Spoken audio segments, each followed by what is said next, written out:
learned to hate the color green the week we moved to Pinecrest Estates. It was the kind of green that felt lacquered onto your eyes, a showroom shade that didn't belong to Earth so much as it belonged to rules. Every house wore it like a grin, identical rectangles of grass trimmed to a soldier's buzz, borders lined with riverstone that never shifted, hedges combed like hair for a real estate brochure. Even the air smelled green, fertilizer sweet, sprinkler wet, like somebody bottled the scent of approved.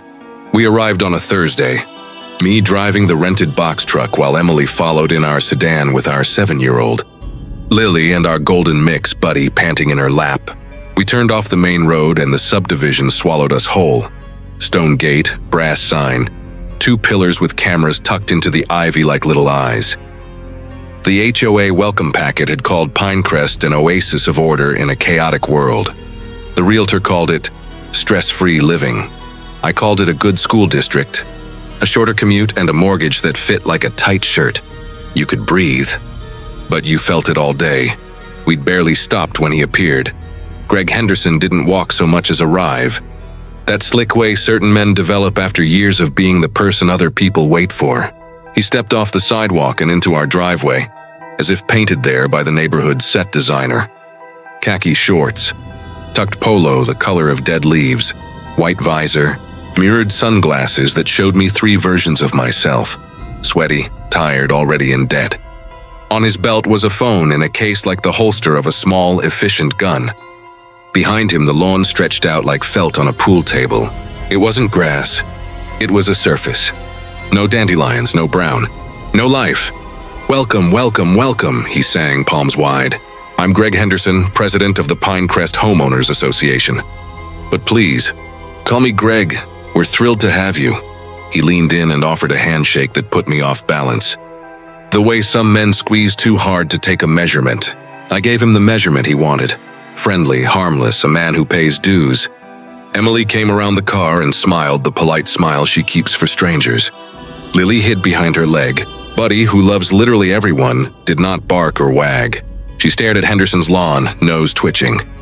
"Gorgeous day for it," Henderson said like he'd scheduled the weather. "I live just there, the brick with the blue shutters." He pointed at the house directly across the street. The lawn there was so green it made the sky look washed out. As he spoke, a breeze swept across the sod, and the blades bent in unison. Not like grass, but like hair in a shampoo ad. Henderson's smile widened when he noticed me noticing. "Hard work and discipline," he said. "And the right product. We have a composting program that's the envy of the county. Keeps Pinecrest pristine." He handed me a folder with the weight of a phone book. Bylaws, contacts, meeting dates, volunteer opportunities, community standards. "We'll need an updated photo for your gate tag. Oh, and a quick orientation, just so you don't accidentally run afoul of anything. Easier to prevent violations than to correct them." He laughed like that was a joke. We spent the day hauling boxes, sweating through our short list of optimism. By sundown, our house was an island in a room temperature sea of sprinklers. Each yard came to life on timer, mist hissing in synchronized sweeps. The water caught the last light and made a rainbow that belonged in a pharmaceutical commercial. Across the street, Henderson stood with his thumbs hooked in his belt, admiring his lawn the way some men admire a newborn. Gaze soft, proud, proprietary. Under the spray, the grass looked darker, almost black. Buddy nosed toward it, ears perked, and I tugged the leash back. Because you don't step on a man's cathedral. We slept on the mattress on the floor, box fans thrumming. The house unfamiliar as an empty mouth. Around 2 a.m., I woke to the sound of sprinklers again. Soft serial bursts like someone whispering shh outside every window. A truck drifted past the cul-de-sac, no headlights. A low white work van with a magnet sign on the side. The logo was a leaf. The slogan in small print said, "We return what's owed." I squinted through the blinds and saw the van idle in front of Henderson's house. 2 men in identical coveralls hopped down. They wore gloves and clear masks like you'd wear sanding drywall. They dragged a black drum out the back and rolled it onto the lawn. Henderson came out to meet them in a robe, visor still on. They didn't shake hands. They didn't speak. They just tipped the drum and poured. The lawn absorbed whatever it was without a splash.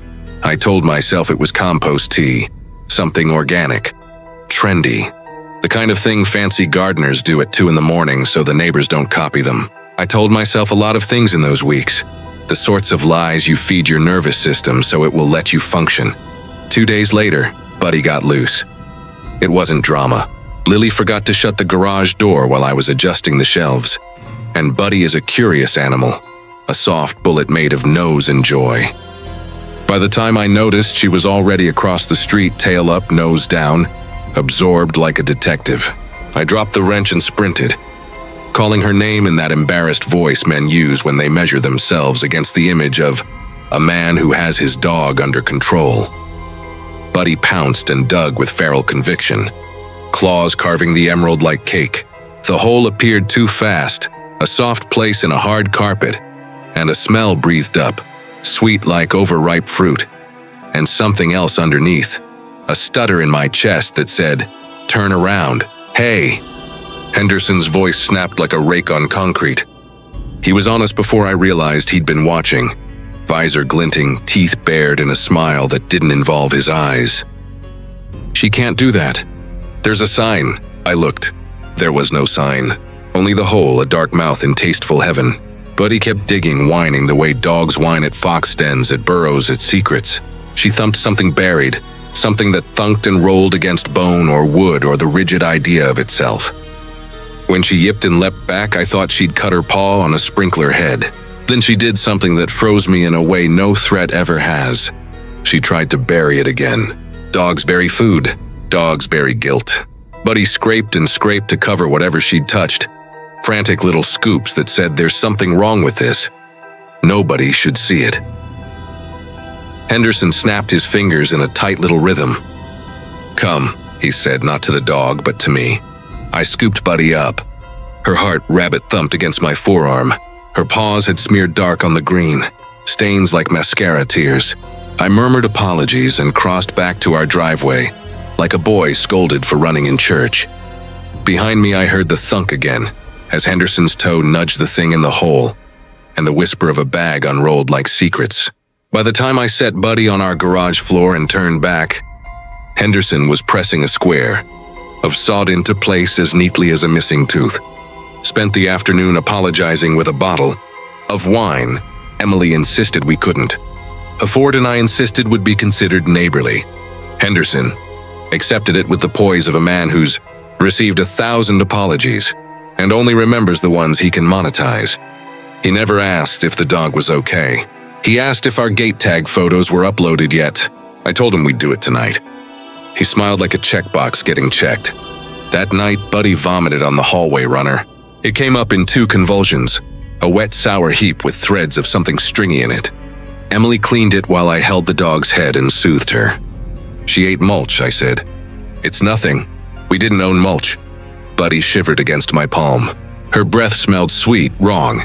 By morning, her eyes were filmed with a glaze I've seen only once before, when my mother died, and the nurses closed her lids, and for a brief, shaming second, the light in the room looked brighter. Buddy tried to stand and her back legs wouldn't. She wagged anyway. Dogs don't know how to lie to you the way people do. I carried her to the car, towel under her body, and Lily cried in that silent way kids cry when they're testing the world for honesty. Emily rode in back with them. I drove to the vet like a crime.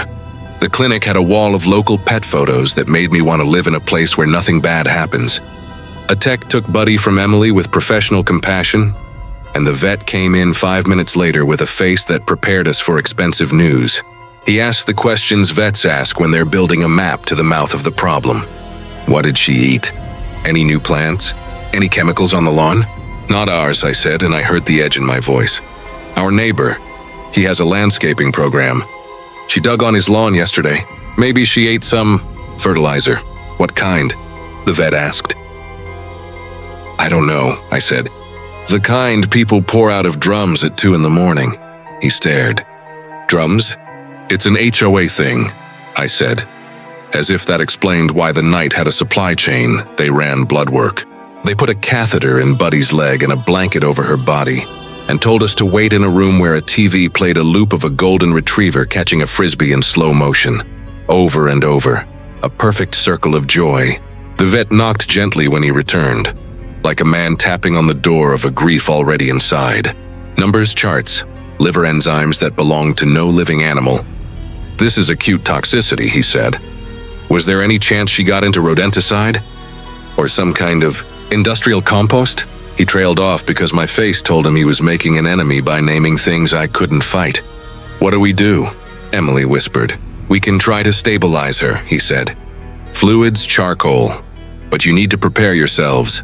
We slept in the car while Buddy slept in a cage and the clinic slept around our choice. At 4 a.m. the phone rang, and a soft voice asked us to come to the back. They wrapped our dog in a towel like a swaddled child and placed her on the metal table, and I pressed my forehead to hers and breathed in the wrong sugar of her last hours. There are 1,000 ways to say goodbye, and none of them matter when the heat leaves. We carried the empty collar home. The house didn't feel like ours. The sprinklers hissed their shh. Across the street, Henderson's porch light glowed. His lawn shone with dew like a plate under plastic wrap. We sat on the kitchen floor and didn't speak. Lily fell asleep with her hand on the spot where Buddy's bed should have been. I looked at Emily and said the sentence that starts wars and marriages and sometimes both. I want to know what's in his soil. She nodded, wiping her face with her sleeve like a soldier. Then we find out, quietly. I went to the garage, grabbed the little trowel I use for potted plants and a Ziploc bag. We waited until the sprinklers cycled off and the neighborhood's lights died. We crossed the street barefoot, shoes in hand to muffle the sound. The lawn felt wrong. Too springy, too soft, like a sponge that had been wrung out and rehung without rinsing. Emily kept lookout while I knelt by the spot Buddy had dug. The sod was perfect again, but nothing perfect stays perfect under a man's hands. I found the seam, lifted a corner, and the smell side up, sweet, ripe, cloying. I shoveled a baggie full from 6 inches down, where the green gave way to dark. We sealed the bag and walked away quickly without running.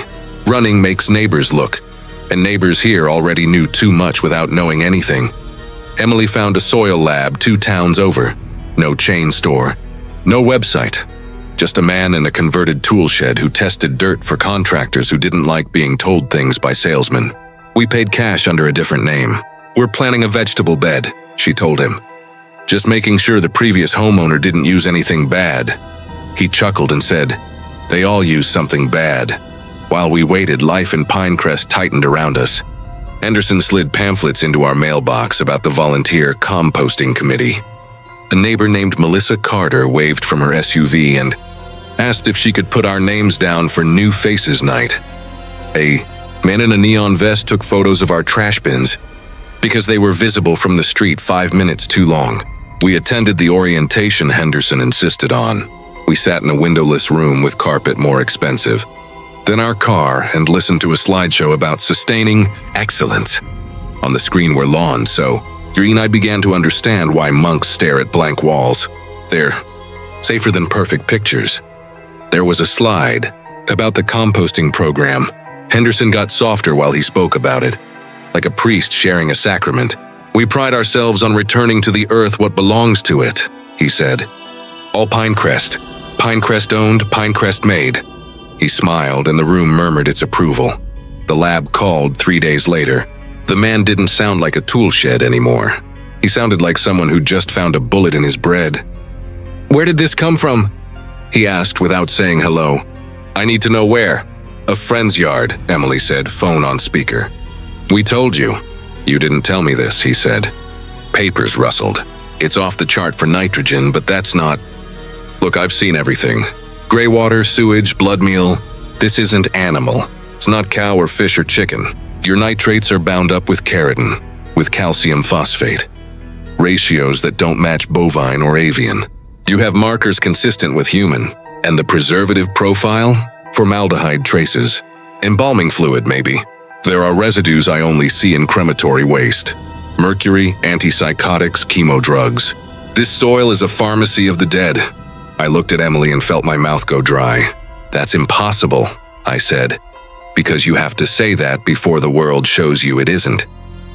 He lowered his voice, like you do when you realize the thing you're saying doesn't feel legal. I'm emailing you the data and then destroying the sample. Don't bring me any more from there." He hung up like a man stepping off a problem into a smaller life. We read the email twice. Emily set the phone down like it might explode. We sat while the refrigerator hummed, and the sprinklers readied themselves for their nightly absolution. I imagined Buddy's paws digging, the sting in her nose, the way she tried to bury what she'd found. I imagined drums tipping in the dark. Henderson, visor shining, watching his lawn drink. The phrase from Henderson's slideshow, "returning to the earth what belongs to it," echoed until something in me leaned away from safety towards something with teeth. "Police," Emily said finally. "And tell them what?" I asked. "That our HOA is fertilizing with what?" Where do those words even go in a complaint? "Health department," she said. "EPA, news, and if we're wrong?" I asked, because cowardice dresses itself as caution. If it's just a weird batch of something and the lab guy is scared of his own shadow? She stared at me until I felt small. "Our dog died," she said. "Our kid watched. That soil is wrong and you know it." Across the street, the van had returned. Daylight this time, logo leaf smiling. The two men in masks unloading burlap sacks. Henderson supervised with a clipboard. Another man joined them, a neighbor from orientation, the one who'd asked the most questions about community enforcement. He shook Henderson's hand, and they both laughed in a short, breathless way that belongs to people who've just joined a club. Other people can't see. There's a way horror works when it's real. It doesn't leap out and scream. It introduces itself through etiquette. It sends a welcome packet. It calls you neighbor. It relies on your desire to be polite. It lives in a lawn so perfect you'll forgive it anything. That night I dreamed I was standing barefoot in our yard, but the grass under my feet was Henderson's, slick and cool and slightly yielding. When I bent down, the blades widened like mouths and whispered together, "We feed what feeds us." In the dream, I lifted a sod square, and underneath were bones. Not scattered, but lined up neat as property stakes. A ring on one finger, a crown on one molar, a plastic card on a lanyard with a photo and barcode. The Pinecrest logo at the bottom. The name on the card changed, from a woman I'd never met to mine. I woke with my heart banging and my hand already on Emily's shoulder, as if pulling her up from a depth. She sat bolt upright. In the hallway, Lily stood clutching her stuffed rabbit. "Something's in the yard," she said. It was talking, like on the TV when it's really low. She rubbed her eyes. Buddy was there. She said not to go outside. We went to the window together, silhouettes with our hands on the glass. The sprinklers hissed. Henderson's porch light burned. A figure stood at the edge of his lawn, small, hunched, shaped like a woman. The night after Buddy's burial, I couldn't sleep.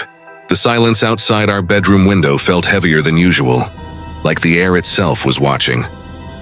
I kept thinking about the soil report sitting in the drawer downstairs.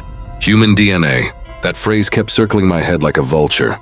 Tried to tell myself it was a lab mix-up, contamination, anything. But every time I closed my eyes, I saw Buddy's mouth foaming, his paws twitching. That awful sound he made before going still. Emily woke up around 3 and whispered, "Mark, are you awake?" Her voice was trembling. She was holding her phone. Someone slipped this under the door. It was a folded HOA flyer, the kind we'd seen before about lawn maintenance. But this one had a handwritten note across the top in red ink. "You're not supposed to test the soil." No signature. No footprints on the porch. Just those words written in shaky, deliberate letters. I got up and checked the street. Every house looked the same. Quiet, trimmed, symmetrical perfection. But one porch light across the cul-de-sac flicked off the moment I looked at it. My stomach sank. The next morning, Greg Henderson showed up. Perfect as always. Pressed khakis, golf shirt tucked in, clipboard in hand. He smiled too wide. "Morning, Mark. I heard about your dog. Terrible thing. You know, pets can sometimes get into things they shouldn't." Emily came out behind me, arms crossed. "We had the soil tested, Greg." He froze for half a second, then that smile returned, like it was painted on. "Oh? Well, I hope you used an approved lab. You know the HOA has guidelines for that." He said it casually, but there was something in his tone, something sharp. Before leaving, he added, "By the way, we're holding a composting committee meeting tonight at the clubhouse. It's part of our community's green initiative. You and Emily should come. Help us keep Pinecrest sustainable." When he walked away, Emily whispered, "He knows." That evening, we left Lily with a neighbor and drove to the clubhouse. Half the neighborhood was there. Wine glasses in hand, small talk floating over soft jazz. On a long table, I saw neat rows of mason jars filled with what looked like soil samples. Each was labeled with an address. Greg took the podium. "Neighbors," he began, "Pinecrest Estates has always prided itself on beauty, balance, and harmony. But harmony requires contribution. We all give a little of ourselves to keep this place perfect." People nodded, smiled. A few even clapped. Emily squeezed my hand. Her palm was ice cold. Then Greg called out a name, Mr. Wallace, Lot 27. An older man near the back stood hesitantly. Greg smiled again. "Mr. Wallace hasn't trimmed his hedges in quite some time. He's been asked, warned, and still—" He gestured toward two HOA members in green jackets. They approached Wallace and gently guided him out a side door. The crowd barely reacted. Someone laughed. The meeting continued as if nothing happened. When Greg finally ended his speech, he invited everyone to sample our fresh Pinecrest compost. All organic, locally sourced. People lined up to take small jars home. I watched one woman open hers, sniff it, and smile like it was perfume. Emily and I didn't take one. We left quietly, but as we reached our car, I saw Greg standing by the entrance, still smiling, that clipboard in hand. He tilted his head. "Glad you could make it, Mark. The committee always appreciates new faces. You'll get your welcome letter soon." That night, I woke up to the sound of our sprinklers turning on. Only we hadn't set them. I went outside. The sprinklers weren't spraying water. The streams were thicker, darker, and as I stepped closer, I saw something rising from the soil.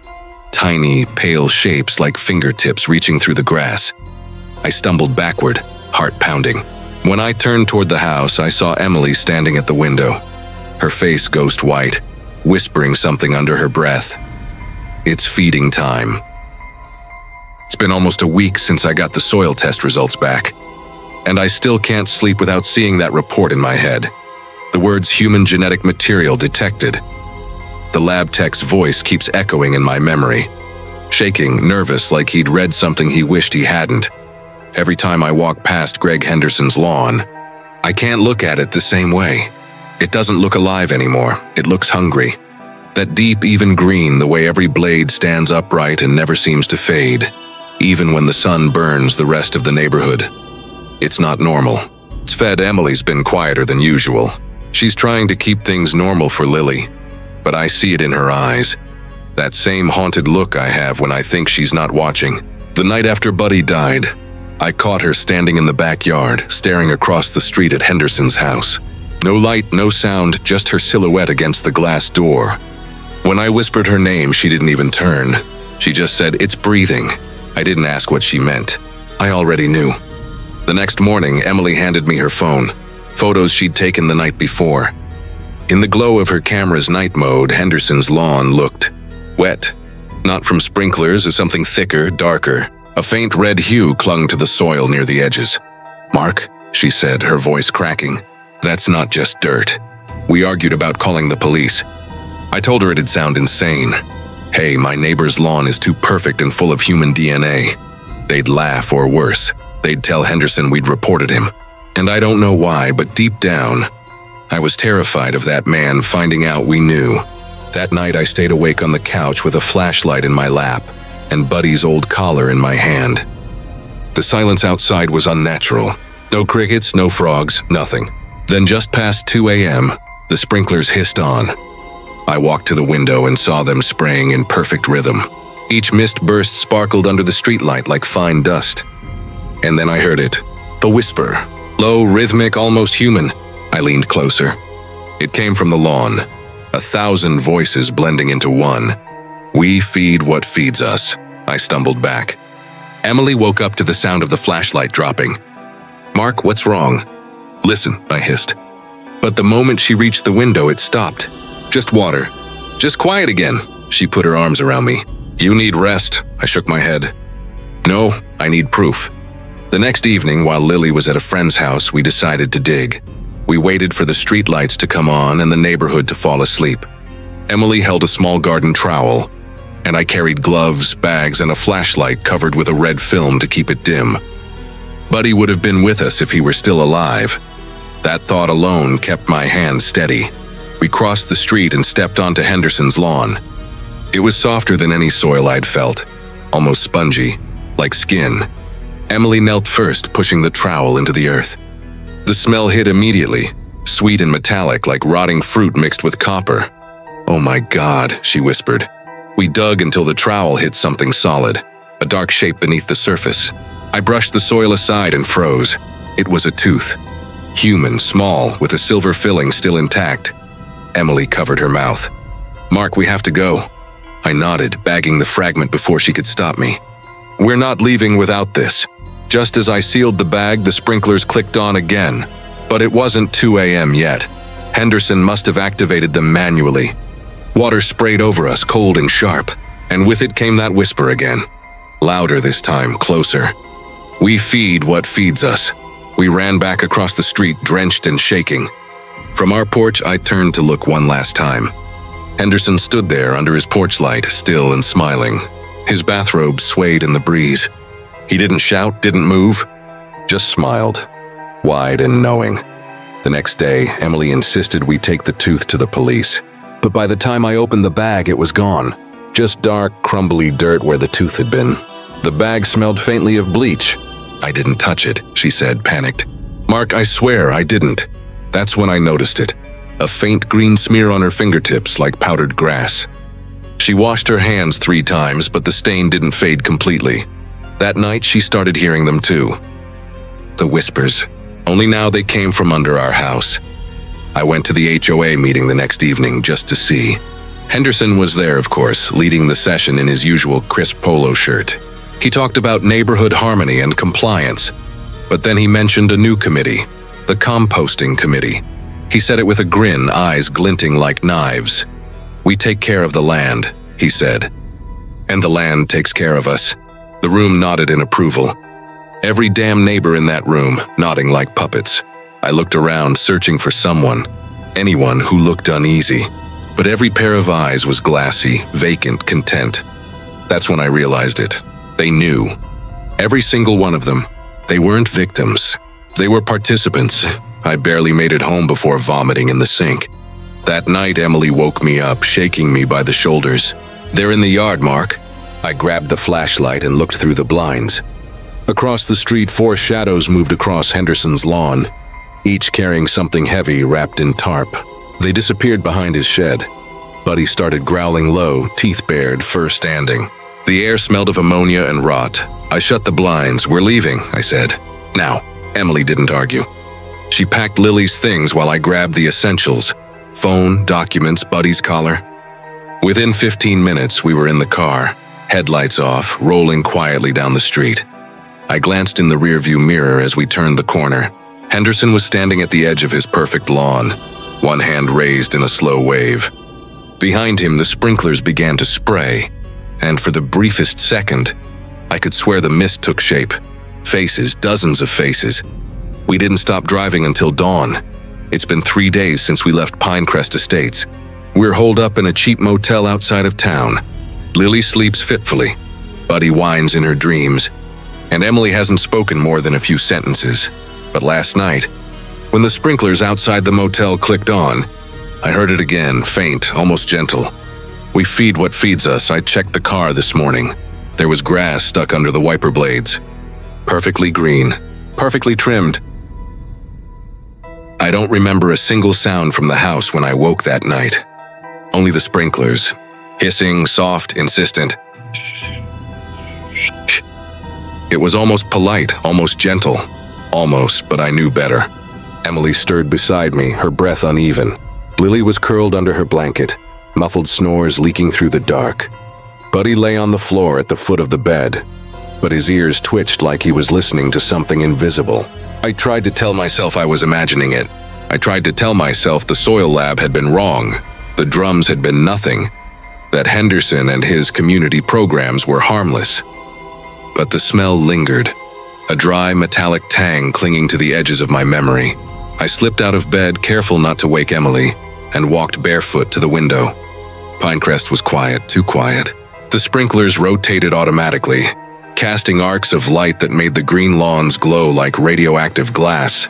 Henderson's house sat across the street like a sentry. The porch light burned pale and steady. I swore I saw something move there, a shape crouching, bending over the grass. But when I blinked, it was gone. I grabbed Buddy's leash. He didn't protest, just wagged his tail slowly, nose to the ground. The air smelled wrong, sweet and cloying. The same scent I'd tried to forget since that first night. My stomach nodded as I stepped outside. The night was humid and still. Every yard, every manicured shrub seemed to watch me. I followed Buddy toward the corner of our lawn, near the patch he'd sniffed the day of the drum incident. The soil there was soft, pliant. I dropped to my knees and ran my fingers through it. Something was underneath. Something small, compact, packed down like it had been waiting. My heart hammered as Buddy nosed it, pawing lightly. I dug. The soil gave way faster than I expected, and I felt a soft thunk. My hand brushed against something smooth and cold. I pulled it out. A small metal box corroded around the edges. It had no markings, just a latch. I hesitated, then flipped it open. Inside were fragments, small, human, unmistakably human. A ring, a tooth, a faded ID card. My breath caught. The ID card showed a neighbor, someone from New Faces Night, smiling in her crisp volunteer shirt. I knew her. She'd waved from her SUV weeks ago. And beneath the card, a thin, crumpled note. "We feed what feeds us," Buddy growled low in his throat. I swallowed hard, sealing the box back and tucking it into my shirt. My hands trembled, but I didn't make a sound. I had to wake Emily. I turned toward the house, and that's when I saw it, Henderson. Standing in the middle of the street, perfectly still, his visor reflecting the sprinkler's arcs like a black mirror. He raised a hand slowly, deliberately. I froze. Buddy barked once, short, sharp, and Henderson's head tilted. That slow, measured tilt that said, "I see everything." Emily was awake before I got inside. "Mark," she whispered. Her eyes were wide, reflecting the streetlight. I held up a finger. I couldn't speak, not yet. She nodded, understanding without a word. We moved quickly, gathering cameras, phones, any device we could use to record. We didn't speak. Buddy followed silently, alert. The next days blurred into a paranoia I didn't know I could carry. Henderson walked his lawn every morning, rake in hand, inspecting, smoothing, whispering to it. Neighbors passed by in SUVs, waving politely, but every glance felt like a knife. One morning I caught Melissa from New Faces Night watching our house through her tinted windows. She smiled, but it didn't reach her eyes. I tried documenting everything. Soil samples, sprinkler cycles, van sightings. Henderson's men, 2 of them, always appeared when the van came. Unloading burlap sacks at hours that made my stomach churn. Each time the grass drank, glistened, and I felt the pulse of something alive under the blades. Buddy refused to step near those lawns, even when tethered. Lily asked questions I couldn't answer. Emily slept little, moving through the house like a ghost. And then it happened. We woke to find the living room rearranged. Not just messy like a child at play, but precise. The couch cushions aligned to an inch. A picture frame from our bedroom shelf, the one of Lily and Buddy at the park, flipped face down on the floor. On the wall above the mantel, a single word was written in condensation. "Watch." I told Emily it was our neighbor kids. She didn't believe me. Neither did I. By the 3rd night, the whispers had escalated. Not just the sprinklers, not just the rustle of leaves. They were voices, low, murmuring, almost human, layered beneath the mechanical hiss of the water. I could hear them outside our bedroom windows, outside Lily's room, outside the kitchen. Words I didn't understand, repeated in a rhythm that made my teeth ache. "We feed. We feed. We feed." I tried to ignore them. I tried to convince myself it was stress. Emily wouldn't sleep. Lily pulled the covers over her head and refused to leave her room. Buddy paced in circles, growling at empty corners. And then the van came again, this time headlights off, engine humming low. Henderson was with them. 3 men in coveralls unloaded something into the yard across the street. I could see it under the moonlight. Burlap sacks, dark and heavy. I felt my stomach twist. I felt Buddy stiffen. And then a sound I'll never forget. A soft crack of bone meeting soil. I turned to Emily. "We need to leave," I said, voice tight, trembling. She shook her head. "We can't, not yet. We need proof," I wanted to argue. I wanted to grab Lily and run. But I didn't. I couldn't, not yet. Over the next week, I started noticing patterns. Henderson's walks, the van schedules, the quiet murmurs of the lawn. It was deliberate, ritualized. There were no mistakes. The lawns weren't just perfect, they were hungry. They consumed. They remembered. And worse, they were teaching the neighbors to consume too. One night I found the note again, tucked under our door. Thin, lined paper. Only 4 words. "We see what feeds." I began sleeping with Buddy in the doorway, Emily in the middle, Lily beside her. We didn't leave the windows open. We didn't speak beyond whispers. And then, the last straw. It was early morning, gray and still. I opened the blinds to check Henderson's lawn and I saw her. The woman from the ID card. She was kneeling there under the sprinklers, her hands pressed to the grass as if feeding it herself. She looked up, her eyes hollow and empty, and mouthed the words I couldn't hear. But I understood. We feed what feeds us. Henderson appeared behind her, rake over his shoulder, smiling. Not the friendly neighbor smile. The smile of someone who owns everything, including fear itself. I backed away from the window. Emily grabbed my arm, whispering, "Mark, we have to leave." I wanted to. God, I wanted to. But the whispers followed me inside, into the walls, into Buddy's ears, into Lily's dreams. And I realized Pinecrest wasn't just a neighborhood. It was a predator. We were trapped in the mouth of it, and it was patient. I had begun sleeping with one eye open. The other stayed glued to the ceiling, counting the cracks, counting the shadows, counting the moments before the sprinklers would start again. Emily kept Lily close, but even in her arms, Lily stirred, murmuring in her sleep words that weren't hers. "We feed. We feed." Buddy refused to leave the hallway. He paced like a sentry, low growl in his throat, ears flicking to corners where nothing should be. I had stopped trying to tell myself it was paranoia. I had stopped trying to tell myself that Henderson's lawn wasn't watching us. It was. That morning, I saw the first movement in our yard. Something small, wet, crawling just below the surface. I knelt, my fingers brushing against the turf, and felt the grass shift under my touch. Not like normal grass, not like roots, like teeth. Tiny, snapping, hungry teeth. Buddy barked, short, urgent, and I pulled him back. My heart hammered against my ribs like it wanted out. Emily came up behind me.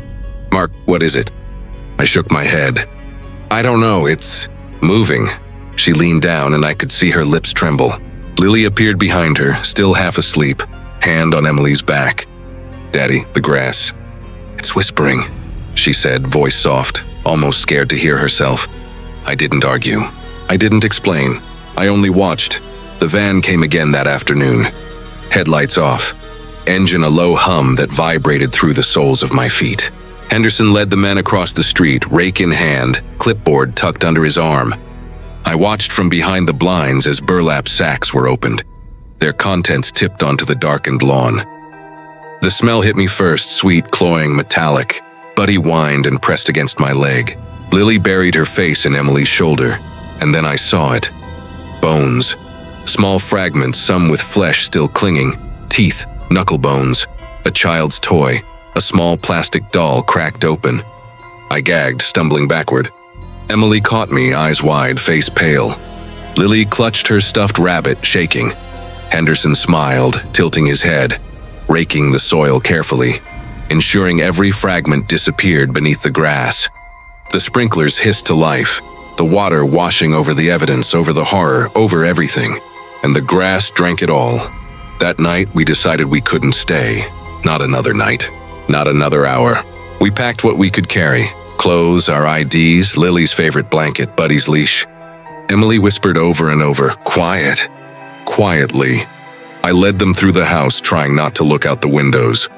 But I couldn't stop seeing Henderson's smile in the dark, in every reflection, in every shadow.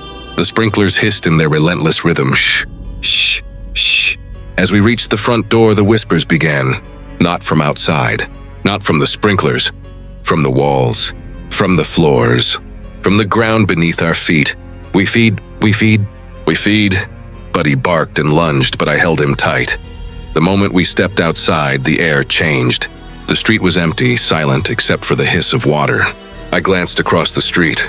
Henderson stood at the edge of his lawn, rake in hand, perfectly still. And there she was, the woman from the ID card. Kneeling, feeding the grass with hands stained dark. She looked up at us, eyes hollow, pleading. I grabbed Emily's hand. Lily clutched both of ours. Buddy strained, ready to bolt. We ran. The neighborhood blurred around us. The lawns, the sprinklers, the green, everything was alive, watching, waiting. Behind us, I heard the hiss of water, the murmur of voices, and the faint, rhythmic snapping under the turf. We feed. We feed. We didn't stop until we reached the highway, until the sound of wheels drowned out the whispers. Emily drove, silent, tears streaming, Lily asleep in her lap. Buddy leaned against my shoulder, trembling. I looked back once. Pinecrest glimmered in the distance, neat and green, perfect as ever. But I knew the truth, it was a trap. It was a mouth. And it had tasted us. We checked into a motel miles away, doors locked, curtains drawn. The lights outside flickered, weak and distant. We didn't speak at first, not really. We just sat together, trying to understand what had happened, trying to grasp that we were alive. But even there, I felt it. Beneath the mattress, through the floorboard, something whispered. We feed what feeds us. I realized then that Pinecrest didn't just want bodies. It wanted compliance, obedience, silence, and we had left too late. We had seen too much. Emily held Lily close, rocking her in the dim light. Buddy lay at our feet, ears flicking to the shadows. And I, Mark, stared at the ceiling, imagining the lawns, the sprinklers, the endless green, moving, hungry patient. We were free. Somehow we had escaped. But the whispers followed, and I knew with a weight in my chest that Pinecrest never forgets. The soil would remember. The grass would remember, and one day maybe it would call us back. We had been on the road for hours, windows up, AC blasting to keep the outside air and the smell away. But no matter how far we drove, no matter how many towns we passed, I could still feel it beneath my skin. The weight of the green, the pull of the lawns, the whispers that wrapped around the edges of my mind. Emily didn't speak. Lily slept in the back seat, clutching her rabbit like a talisman. Buddy leaned against my leg, silent now, exhausted but alert. Every now and then he would flick his ears that had once been attuned to squirrels and birds, now attuned to the quiet, subtle murmurs I could only hear if I listened too closely.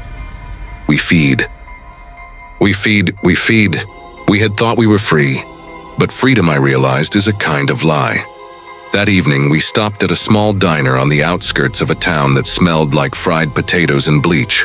I ordered coffee for Emily and me, a soda for Lily, a bowl of water for Buddy.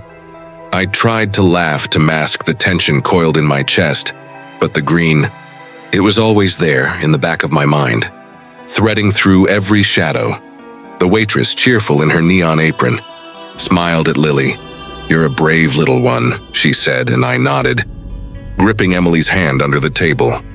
It was then I noticed the soil. Beneath the potted plant by the window, I saw it. Dark, rich, unnaturally vibrant. It moved, just a fraction, a tiny ripple. My stomach sank. "Mark?" Emily's voice was soft. "What is it?" I shook my head, forcing calm. "Nothing, just the plant." But I knew the truth. Pinecrest had followed us. It didn't need the lawns. It didn't need the sprinklers. It only needed to be remembered, and memory was enough to hunt. Back in the car, I glanced at Lily. Her eyes were open now, wide, unblinking. "Daddy, it's talking," she whispered. "The grass, it's saying our names." I swallowed hard. "Not outside, baby. Not outside." The sun dipped, turning the horizon into a streak of fire, and I thought about the soil sample we had kept from Henderson's yard, sealed in a bag at the bottom of a duffel. That bag contained proof, evidence of horror no one would ever believe. And yet, I couldn't bring myself to throw it away. It felt alive, like it waited for someone to notice, to acknowledge it. We checked into a motel, a nondescript one, fluorescent lights flickering, the smell of old carpet and cleaning solution.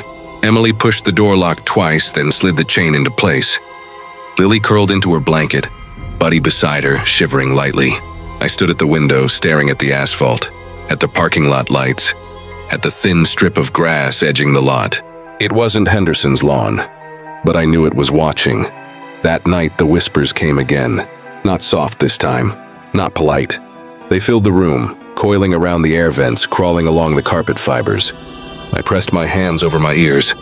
Emily hugged Lily tightly. Buddy growled low and steady, every muscle taut. And then I understood. Pinecrest wasn't just a place.